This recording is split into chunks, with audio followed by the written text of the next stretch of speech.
Buonasera e ben ritrovati con l'informazione flash di New Sicilia. I principali titoli del pomeriggio. È durata poco più di un'ora e 20 minuti la cerimonia di inaugurazione di Agrigento, capitale della cultura 2025, che si è svolta a Palazzo dei Giganti, all'interno del quale si trova il Teatro Pirandello, la location scelta per ospitare le autorità. Presente anche il Presidente della Repubblica Sergio Mattarella.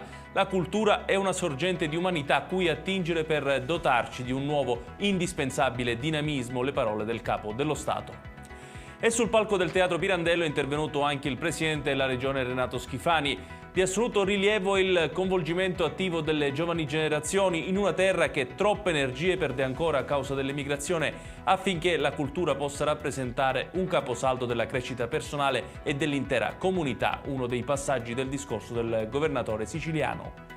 È stata inaugurata oggi pomeriggio un'area dedicata allo svago dei bambini in Via dei Quartieri a Palermo. Lo spazio, che ospita diversi murales realizzati dall'artista Igor Scalisi Palminteri, è dedicato alla memoria di Claudio Domino, il bimbo ucciso su commissione di Cosa Nostra il 7 ottobre del 1986.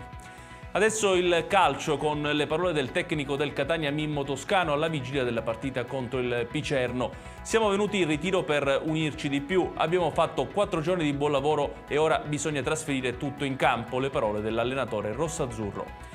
Chiudiamo con il meteo. Continua la bassa pressione in Sicilia, che nella giornata di domani vedrà cieli nuvolosi su tutto il territorio regionale. Si escludono piogge nella zona orientale dell'isola, mentre nei settori occidentali sono previsti rovesci da deboli a più intensi. Sulle province di Palermo e Trapani, infatti, è stata diffusa l'allerta umidità gialla dalla Protezione Civile.